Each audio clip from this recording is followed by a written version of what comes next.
이제 우리 특별 새벽 기도회도 어느덧 내일 하루면 이제 마치게 됩니다. 아마 새벽에 또 일어나지 안 하시다가 또 이렇게 일어나서 아마 여러 가지로 이번 한 주가 힘들 수도 있었다고 생각이 됩니다. 그게 고난인 것 같아요. 그러나 하나님이 더 큰 은혜 주실 줄 믿습니다. 오늘은 4월이 시작되는 1일 첫날이기도 합니다. 부활의 계절이기도 하죠. 우리 모든 성도들이 또 이 땅의 모든 인류들이 정말 부활의 예수 그리스도를 만나서 새롭게 일어나는 그런 한 달이 되기를 간절히 소망합니다. 오늘은 특별히 절기로는 세족 목요일이라 이렇게 부릅니다. 세족 목요일. 아시다시피 예수님께서 제자들을 친히 발을 씻기신 날이 오늘입니다. 요한복음 13장부터 17장까지를 예수님의 고별 설교, 오늘 했던 설교입니다. 목요일 날 예수님께서 죽기 직전에 제자들에게 유언처럼 남긴 말씀이 요한복음 13장부터 17장 사이에 있는데 그 13장의 1절을 이렇게 시작합니다. 유월절 전에 예수님께서 자기가 이제 아버지께로 갈 줄을 아시고 이제 곧 십자가의 죽음으로 죽을 거 아셨다는 거죠. 아시고 제자들을 사랑하시되 끝까지 사랑하시니라. 이렇게 예수님의 마지막 고별 설교가 시작됩니다. 자신이 조금 있다가 죽는다는 것을 안다는 것 자체가 두려움이고, 그리고 이성이나 감정이나 의지나 사람의 인격 모든 부분에 있어서 평정을 찾기가 쉽질 않습니다. 곧 죽는다. 그것도 자다가 조용히 죽는 걸 사람들은 원합니다. 그냥 자다가 조용히 주님께서 나를 불러줬으면 좋겠다. 이런 이제 어르신들 그런 기도를 많이 하십니다. 자녀들도 그렇게 기도할 때가 많습니다. 그런데 예수님은 사고사도 아니고 평안히 죽는 것도 아니고 그것도 억울하게 죽을 이유가 아무것도 없는데 오늘 빌라도 법정에서 말도 안 되는 재판을 받고 사형 선고를 언도받습니다. 치욕적인 죽음이죠. 치욕뿐만 아니라 고통스러운 죽음입니다. 십자가에 못이 박혀서 오전 9시에 못 박혀서 오후 3시에 돌아가시는데 6시간을 못 박혀 있는다는 거, 우리가 군대에서도 을차례를 많이 하고 예전에 또 어르신들은 말할 것도 없겠지만 저 어렸을 때만 해도 학교에서 때리기도 자주 때리고 을차례도 많이 줬습니다. 학교에서, 공립학교에서.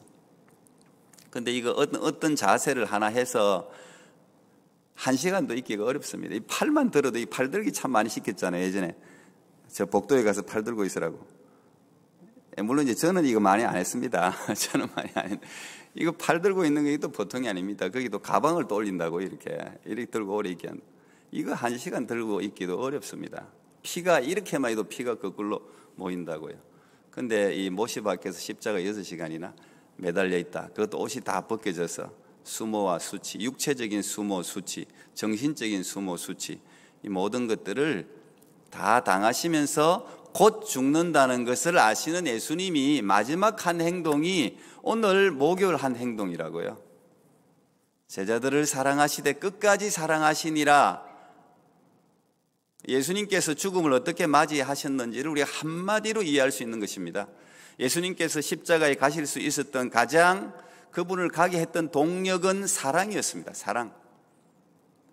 가깝게는 제자들을 향한 사랑, 멀리는 온 인류, 죄로 말미암아 벗어날 수 없는 죽음으로부터 1차적인 육체의 죽음으로부터도 벗어날 수 없고 2차적인 영혼의 죽음 벗어날 수 없는 그 인류를 향한 구원하시기 위한 그 사랑이 그 엄청난 치욕과 고통의 십자가의 죽음으로 뚜벅뚜벅 스스로, 미러스가 아니라 스스로 가게 한 힘이었다는 사실을 우리가 이 목요일 예수님이 하는 행동을 통해서 알 수 있습니다. 밀려간 게 아니라는 거예요.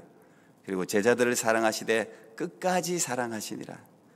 그리고 제자들의 발을 씻어주시고 마지막 교훈, 너희들이 이 땅을 살아가면서 반드시 기억해야 될 마지막 교훈, 유언. 그래서 요한복음 13, 14, 15, 16은 정말 읽으면 예수님의 유언이라고 생각하고 읽으면 얼마나 큰 은혜가 있는지 모릅니다. 믿는 사람들이 마지막 때에 미움을 받고 시기를 당하고 고통을 당할 것이라는 것을 미리 이야기를 하시죠. 그러면서 거기에 가장 많이 등장하는 게 보혜사, 파라클레토스, 성령 하나님의 등장을 많이 이야기합니다. 나는 갈 수밖에 없고 내가 가는 것이 너희들에게 유익한 이유는 나와 똑같은 파라클레토스, 또 다른 성령, 보혜사 성령이 너희들에게 오셔서 너희들을 붙들고 지키고 인도할 거기 때문에 너희들이 이 땅의 어떤 고난과 고통 가운데서도 견딜 수 있다는 사실을 선물이죠. 선물로 고별 설교로 말씀하신 날이 바로 오늘입니다. 그리고 여러분 아시는 바처럼 마지막 라스트 서프, 마지막 식사를 제자들과 나누시면서 내 몸이다, 내 피다, 그런 영적인 우리가 성만찬을 할 때 그 영적인 교훈도 이제 오늘 주셨습니다. 우리가 이 고난 주간을 지나지만 이 예수님께서 제자들에게 보여주신 것은 곧 우리들에게 보여주신 것과 동일하죠. 그걸 생각하면서 우리도 이 고난 주간을 통해서 부활로 가면서 예수님께서 나를 이렇게 사랑하셨구나. 그냥 어떤 가시 내가 너 사랑해 이렇게 말한 게 아니라 실제로 인간이 되셔서 제자들의 발까지 씻어주시면서 십자가에 못 박혀 죽어주시면서 이렇게 사랑하셨구나 하는 것을 피부적으로, 인간적으로, 인격적으로 느낄 수 있게 한 그런 놀라운 사랑의 발걸음이 이 고난주간의 발걸음이라는 사실을 한 번 더 기억할 필요가 있을 것 같습니다. 오늘 이 빌라도 법정, 사실 빌라도는 너무 유명해졌습니다. 빌라도보다 유명한 사람들이 얼마나 많았습니까? 역사 속에. 근데 빌라도는 예수님 때문에 불행하게도 크리스찬에게서는 어떻게 보면 가장 악인으로 찍혔죠. 우리가 사도신경에 항상 빌라도에게 고난을 당하사 빌라도에게 suffered under Pilatus Pilate, 그 항상 늘 고백을 하면서 빌라도는 그냥 악인으로 찍혀버렸습니다. 근데 오늘 본문을 보면 또 오늘뿐만 아니라 요한복음 18장, 누가복음 23장 동일한 본문이 나오는데 본문에 보면 빌라도에 대해서 상당히 성경의 기자들은 우호적으로 적은 편이에요. 우호적으로. 빌라도는 어쨌든 예수님을 살리려고 노력했다. 예수님이 무죄라는 것을 알고 있었다. 오히려 나쁜 놈들은 대제사장이다. 유대인들이 더 나빴다. 사실은 전체 표현을 보면은 그런 것 같습니다. 그래서 저는 오늘 이 본문을 통해서 우리가 두 가지 교훈을 이야기하려고 합니다. 우선 이 빌라도는 AD 26년부터 36년 유대와 사마리아 땅에 총독으로 10년을 재임했습니다. 하필 자기가 재임할 때 예수라는 인물이 십자가에 못 박혀 죽었는데 그 사형 언도를 자기가 친히 직접 내리게 되는,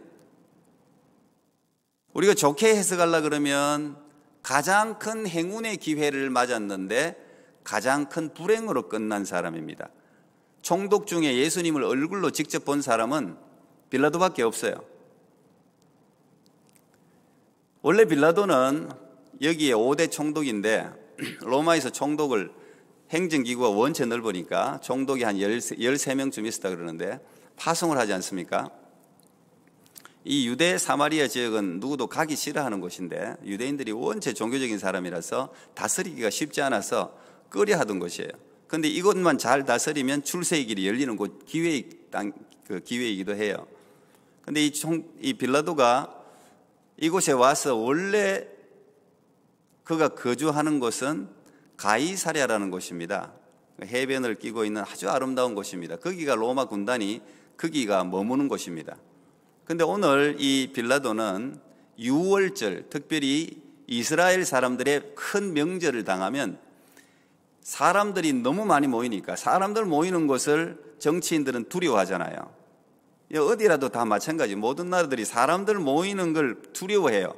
그게 시위라도 일어나면은 자기의 정치적인 생명에 타격을 입기 때문에 굉장히 두려워합니다. 그래서 명절에는 언제나 이 총독이 예루살렘에 임시 관절을 만들어 놨습니다. 그래서 거기에 가서 그 명절 기간이 끝나는 동안 머뭅니다.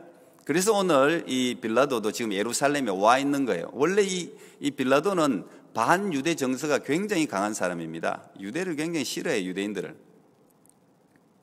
이 빌라도를 우리가 좋은 사람처럼 생각하는 사람들도 있습니다. 이 본문을 읽으면.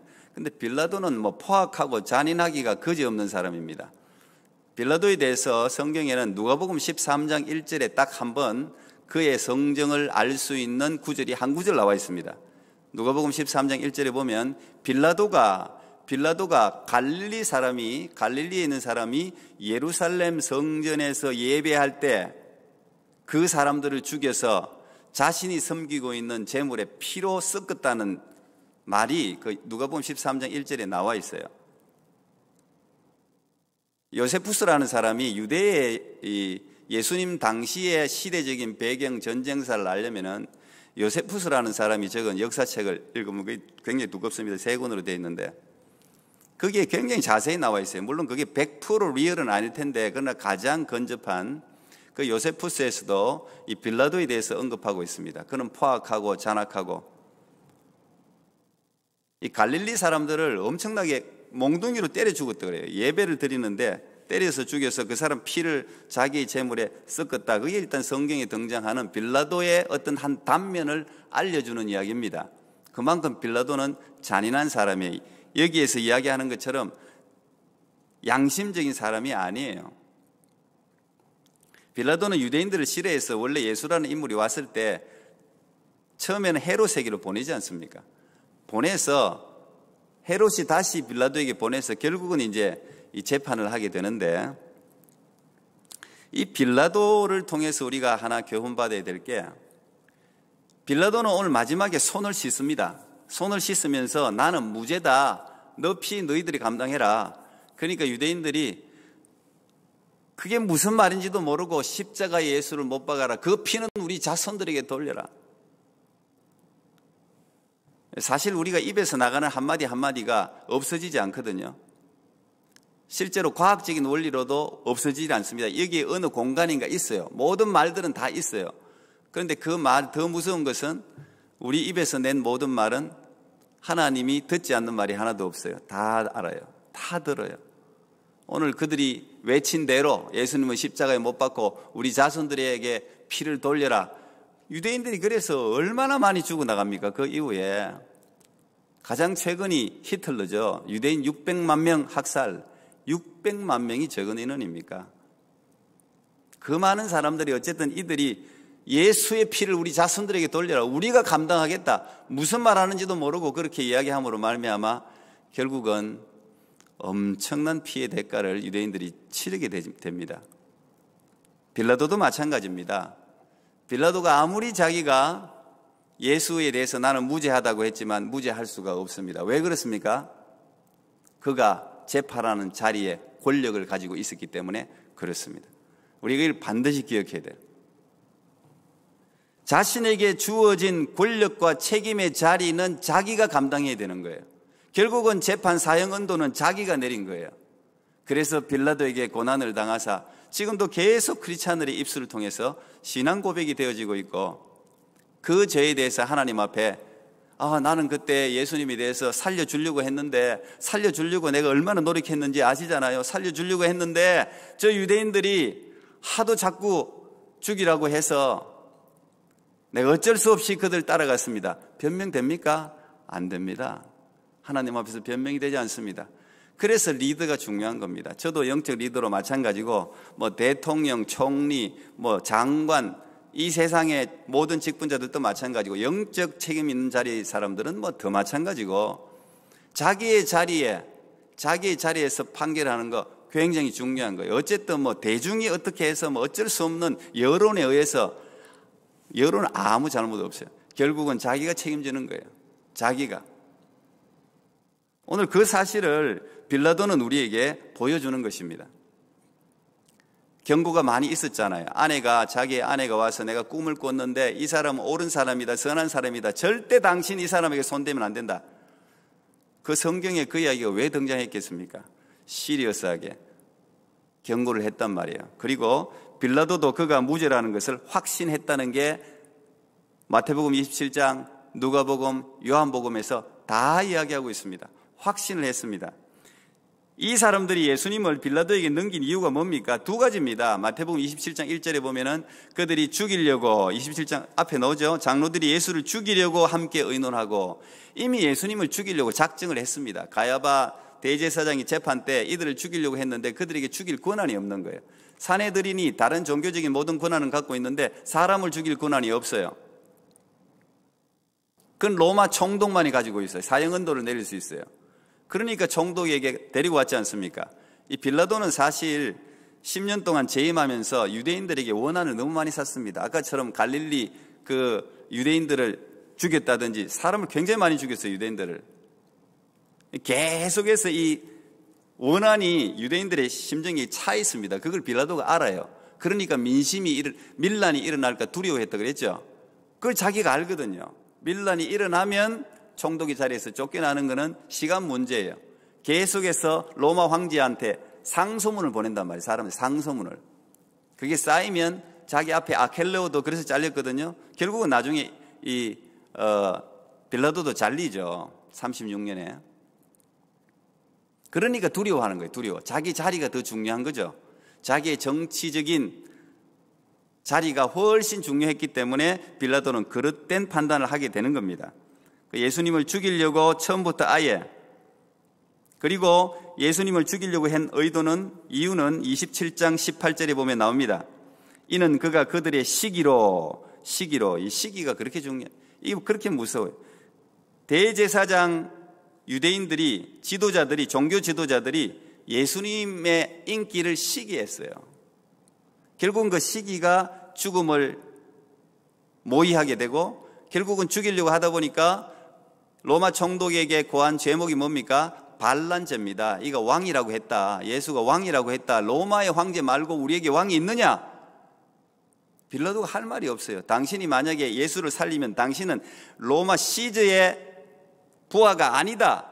대제사장들이 그렇게 핵심을 건드린 거예요. 그러니까 빌라도가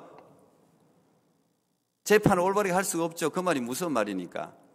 로마가 상당히 아주 온화한 정책을 썼습니다. 포로들에게. 그런데 한 가지 가장 강력하게 처벌한 죄가 있는데 그게 반란죄입니다. 반란의 기미는 무조건 제압했습니다. 로마가 하여튼 어떤 시기든 반란에 대해서는 싹을 키우지 않았습니다. 거기에서는 강력하게 제압한 게 로마의 정책이었어요. 그러다 보니까 이 반란죄에 대해서 용서할 수가 없죠. 그 반란죄로 결국은 예수님의 사형언도는 그 반란죄입니다.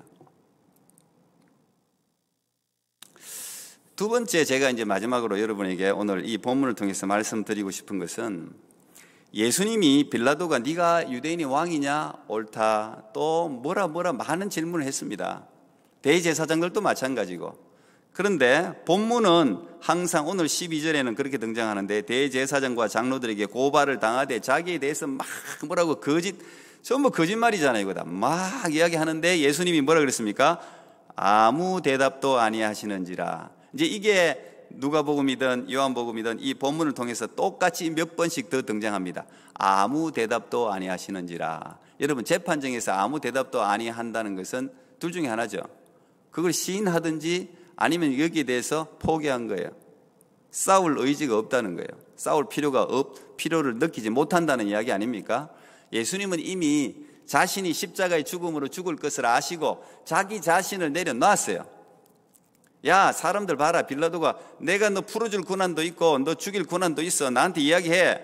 그러니까 예수님이 요한복음 18장에는 그렇게 이야기 나옵니다. 무슨 소리? 이 세상은 나의 왕국이 아니다. 만약에 내가 이 세상의 왕이었다면 나의 종들이 나를 너의 재판에 넘기지도 않았을 거다. 마치 겟세마네에서 베드로가 귀를 잘랐을 때 놔둬라. 하나님의 천사들이 얼마나 12군단 더 되는 천사들이 나를 구할 수 있는데 내가 스스로 잡혀가는 거라고 말한 것처럼 오늘도 똑같은 거예요. 누가복음 22장 53절에 보면 아주 의미 있는 말이 있습니다. 22장 53절이 그 앞에 본문이 겟세마네 동산에서 예수님께서 땀이 핏방울이 되도록 기도하고 난 다음에 3번 기도하시고, 이미 제가 말씀드렸죠. 3번 그렇게 그냥 기도하시고 난 후에 제자들에게 이제 됐다, 이제 자도 된다, 이제 됐다 그러시면서 하신 말씀이 누가복음 22장 53절, 이제는 너희 때요 어두움의 권세로다. 이제는 너희 때요. 이게 중요합니다. 예수님 왜 아무 대답도 안 했을까요? 왜 빌라도의 그 사형, 말도 안 되는 그 사형 언도를 그대로 받아들이셨을까요? 이제는 너희 때요 어두움의 권세다. 이제는 어두움의 때라는 거예요. 하나님이 허락한 때라는 거예요. 여러분, 세상을 살아가다 보면 하나님이 허락한 악인의 때가 있어요. 악인이 마치 보면 아이고 하나님 어디 계십니까? 저렇게 악인이 득세하고 저렇게 자기 마음대로 하는데 하나님 뭐 하십니까? 하나님 바보입니까? 하나님 제가 안 보십니까? 그런 기도들이 성경 곳곳에 등장해요. 하박국도 그랬고, 많은 사람들이, 다윗도 그랬고, 얼마나 많은 사람들이, 지금도 얼마나 많은 하나님의 사람들이 그렇게 부르짖는 곳이 얼마나 많습니까? 북한에서는 그 오랜 세월 동안 지하의 성도들이 피 맺힌 기도를 지금도 하지 않습니까? 도대체 하나님이 살아계신 겁니까? 근데요, 저도 짧은 이 목회를 하고 신앙의 생활을 하면서 저는 이제는 너희 때요 어두움의 권세로다, 이제는 어두움에게 넘겨준 때가 있다는 사실을 제가 참 많이 느낍니다. 그때는요, 의인들이 발광을 해도 안 되는 거예요. 예수님이 막 겟세마네에서 그렇게 그냥 이 십자가 옮겨주세요, 얼마나 그 몸부림을 치는데 하나님이 안 들어주잖아요. 십자가에서 아버지 어찌하여 나를 버리셨나이까, 그렇게 그 사랑하는 아들이 고통스러운 그 신음소리를 하면서 호소하는데 하나님이 외면하잖아요. 그 외면하는 아버지의 마음이 오죽하겠습니까? 왜 그렇습니까? 그 때란 말이에요. 지금은 어두움의 때고 지금은 내가 그걸 그대로 넘겨준 때란 말이에요. 넘겨준 때. 여러분의 인생에도 이런 때가 있을 때가 있습니다. 여러분, 그러나 그때는 지나가게 되어 있습니다. 어둠의 때는 반드시 지나가고 악인이 득세하는 시대는 반드시 지나가고, 그래서 하박국은 우리에게 그때를 살아가는 비결 하나를 알려주지 않습니까? 오직 의인은 믿음으로 말미암아 살리라. 그때는 그저 믿음 지키고 믿음 붙들고 있다 보면 그때가 지나가는 줄 믿으시기 바랍니다. 곧 부활이 오지 않습니까? 오늘 이 세족 목요일, 주님의 고난이 우리를 위한 것이었으면, 그 사단의 득세가 하나님이 허락한 때였음을 오늘도 기억하고 여러분에게 있는 모든 고난을 이겨내는 여러분이 되기를 축복합니다.